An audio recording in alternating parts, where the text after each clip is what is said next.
कृष्णाय वासुदेवाय हरये परमात्मने प्रणतक्लेशनाशाय गोविन्दाय नमो नमः। वासुदेवसुतं देवं कंसचाणूरमर्दनं देवकी परमानन्दं कृष्णं वन्दे जगद्गुरुं।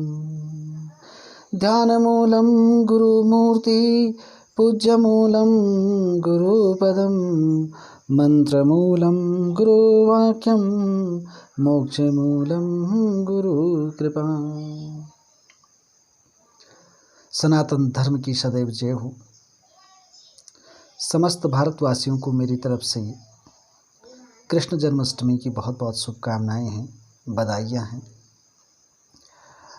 मित्रों, आज बहुत ही हर्ष का विषय है कि आप इस पावन पर्व को अपने घर पे मना रहे होंगे पूरे बंधु बांधवों और परिवार के साथ। तो बहुत ही शुभ क्षण है। बहुत अच्छा लगता है ऐसे पर्व त्योहारों को जब मनाया जाता है। सतयुग में यही था कि लोग हर पर्व को बड़ी मनोवेग से मनाते थे और इसीलिए लोग खुशहाल थे। और हम अपनी खुशी का इजहार इसी प्रकार कर सकते हैं जब हम जो है ईश्वर की भक्ति भाव को भजें और उन्होंने हमको जो जीवन दिया है उसे ही तो नमन करें।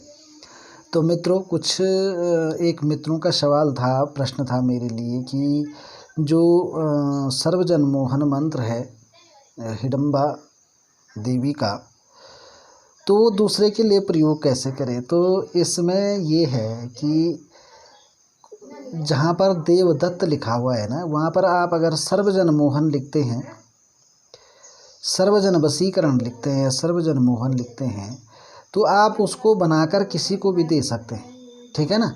और ये ताबीज़ बनाकर आप अपना गुरु दक्षिणा भी ले सकते हैं और इसमें अपने परिवार का पालन पोषण भी कर सकते हैं। लेकिन दक्षिणा ज़्यादा नहीं होनी चाहिए, जो है किसी के पर जो है ज़्यादा लोड नहीं आना चाहिए। तो अपने हिसाब से रखें, सूक्ष्म दक्षिणा रखें और आप इस मंत्र को आज सिद्ध करके, इस यंत्र को सिद्ध करके आप अपने बंधु बांधवों को भी जो है इसको दे सकते हैं। मेरी तरफ से इजाज़त है, आप जो है कर सकते हैं ऐसा, ठीक है ना। लेकिन मित्रों, मैं तो नहीं कर पाऊँगा क्योंकि आज देखो 12 बजे का समय हो गया है और अभी मुझे पूजा से निवृत्ति मिल रही है। तो जो है बहुत व्यस्त कार्यक्रम है और बड़ी साल भर के बाद जो है जो भी साधक होते हैं उनको ऐसे दिनों की आवश्यकता होती है। कोई शुभ दिन उनके जीवन में आए तो उस दिन जो है पूजा पाठ का फल मिलता है। तो बहुत व्यस्त होता है आदमी, ठीक है ना। तो इसलिए जो है आप बनाएं, इस यंत्र को बनाएं और सबको दें। और चाहे तो दक्षिणा लें, चाहे तो निस्वार्थ भाव से दें तो और अच्छी बात है ना। तो ये कर सकते हैं। आज मैं आपके लिए एक कहानी लेकर आया हूँ और वो बहुत बढ़िया कहानी है, आप सुने। और सच्ची कहानी है। मैं जब भी किसी कहानी को यूट्यूब पे डालता हूँ तो मैंने कहा है कि ये सत्य घटना पर आधारित होती हैं। तो ऐसी कहानी है मित्रों, 2 मित्रों की कहानी है और इसका उद्देश्य ये है, आज मैं देख रहा हूँ कि भारतवर्ष के अंतर्गत जो है बहुत वैमनस्यता हो रही है, एक दूसरे का अधिकार छीनने पर लोग लगे हुए हैं। तो बहुत गलत बात है भाई। ऐसा है, सारे तो हिंदू हैं, हिंदू भाई हैं आपस में, है ना। तो सबको जीने का समान अधिकार है। सबको जो है एक उच्च जीवन, अच्छा जीवन जीने के लिए प्रेरित करना चाहिए। और देखिए, विकास का मतलब यही होता है कि सबका विकास हो, है ना। तो ये है, हम तो भाई ऐसा पक्ष रखते हैं, हमारी तरफ से सब एक हैं और सभी ईश्वर की संतानें हैं। कोई बड़ा नहीं है, कोई छोटा नहीं है और कोई जाति नहीं है, कोई धर्म नहीं है। ईश्वर किसी जाति धर्म को नहीं मानता है, ये सब इंसानों की देन है, इंसान इसको मानते हैं। तो मित्रों, ऐसे 2 मित्र थे और दोनों मित्र जो है अलग अलग कास्ट से थे। तो कास्ट कुष्ट तो कुछ होती नहीं है, लेकिन संसार में जो है ये परंपरा चली आ रही है। लोग उन्हें अपने को उच्च साबित करने के लिए उच्च कुलीन बताते हैं। तो कबीरदास ने बहुत अच्छा कहा है कि ऊँचे कुल क्या जरमिया जे करणी ऊँच न होई, शोभन घड़ा सुरई भरा साधु निंदा सोई, है ना। ऊँचे कुल में जन्म लेने से कुछ नहीं होता है और कर्म ऊँचे करने से आदमी ऊँचा बनता है। ठीक है ना। और दूसरी बात ये है कि सोने के घड़े में अगर गंगा जल हो तो उसकी महानता होती है, और अगर सोने के घड़े में आपने शराब भरी हुई है तो उसका कोई मोल नहीं है ना। तो ऐसा कहा गया है। और कबीरदास ने ये भी कहा है कि जाति न पूछो साधु की, पूछ लीजिए ज्ञान, और मूल करो तलवार का, पड़ा रहें दो म्यान। तो कितनी अच्छी बातें संतों के द्वारा कही गई हैं। और यहाँ पर इस कहानी में मैं आज आपको सुना रहा हूँ कि एक मित्र था जो निम्न जाति से था, और एक मित्र था जो उच्च जाति से था। और उच्च जाति का मतलब ये है पूजा पाठ करने वाले, शादी विवाह करने वाले। अब मैं जातिवाद फैलाने के लिए किसी की जाति नहीं बताऊंगा, इतना ही आप समझ लीजिए। तो दोनों मित्र थे, साथ में स्कूल जाते थे। तो आज के दौर में तो ऐसा कुछ भी नहीं है, भारतवर्ष में काफ़ी सभ्यता है, लेकिन प्राचीन समय में थी। तो ज़्यादा पुराना किस्सा भी नहीं है, लेकिन 40 से 50 साल पहले की बात होगी, ठीक है ना। तो जो है ये दो मित्र थे। तो एक मित्र जो है उच्च कुलीन थे, वो डेली जो है पूजा पाठ में व्यस्त रहते थे, नहा धो के अच्छे वस्त्र धारण करके अपने पिता के साथ मंदिर जाते थे। और जो दूसरे निम्न कोटि का, जो निम्न कुल का जो व्यक्ति था, जो मित्र था, वो सुबह देर से उठते थे, और वो 3 बजे 4 बजे उठकर अपनी पढ़ाई में लग जाता था। माता पिता लोग काम धंधा पर चले जाते होंगे, है ना। तो इस तरीके से दोनों पढ़ाई करते थे। एक मंदिर जाता था, प्रसाद बांटता था, और समय मिले तो पढ़ता था, वरना अपने पिता के साथ कभी बारात में जा रहे हैं, तो कभी जो है भागवत कथा में जा रहे हैं, तो कभी कहीं जा रहे हैं, तो चले हुए हैं। और कभी कभार मौका मिला तो स्कूल चले जाते थे, है ना। तो मित्रता तो गहरी थी, लेकिन जो है सामाजिक बंधन थे, एक दूसरे से मिल नहीं बैठते थे, नहीं उठ पाते थे, तो ऐसा था। तो लेकिन जो दूसरा व्यक्ति था वो पढ़ाई करता रहा, करते करते करते आगे चल कर के उस ज़माने में ज़्यादा कंपटीशन भी नहीं था, सच तो ये है ना। तो नहीं था, तो वो जो है एक IAS अधिकारी बना। और जो दूसरे कुलीन व्यक्ति थे वो जो है पूजा पाठ करते, वो भगवान की भक्ति में लीन रहते थे, अच्छा कर्म था वो भी, है ना। लेकिन वो पढ़ाई में पीछे होते गए और हाई स्कूल में जाकर फेल हो जाते।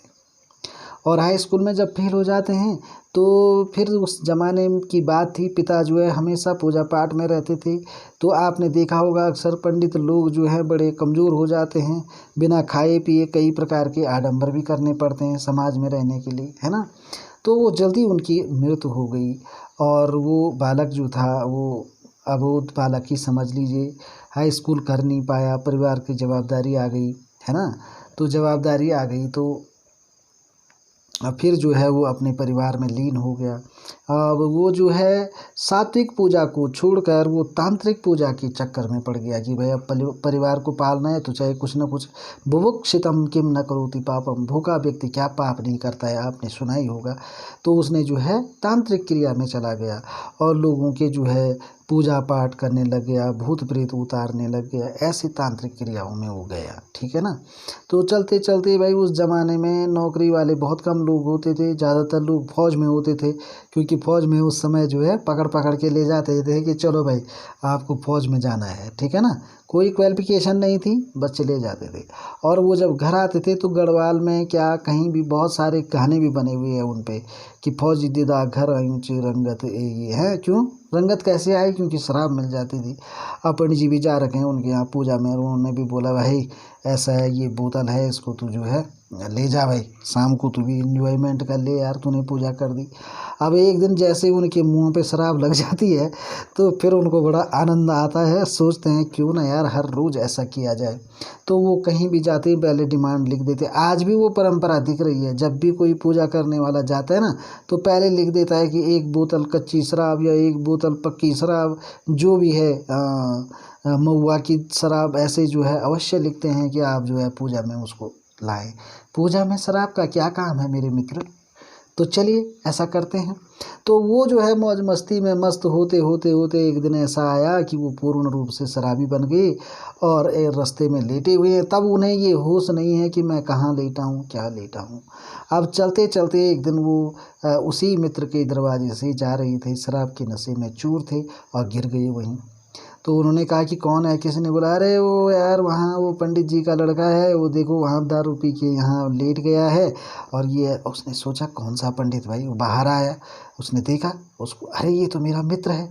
उसने उसको गले से लगाया, अरे मित्र तेरी ये क्या दुर्दशा हो गई है, ऐसा कैसे हुआ? तुम तो अच्छे घर से थे, अच्छे साफ सुथरे रहते थे और आज तुम ऐसे लेट रहे हो, क्या बात है? तो उसने कहा कि मित्र मेरा जो है पढ़ाई लिखाई छूट गई, माँ पिताजी स्वर्गवासी हो गए, बच्चों का भार है, माँ का भार है, पत्नी का भार है और मैं बहुत दुखी हूँ। उसने कहा अच्छा ये बात है। उसने कहा कोई बात नहीं है, चिंता मत करो।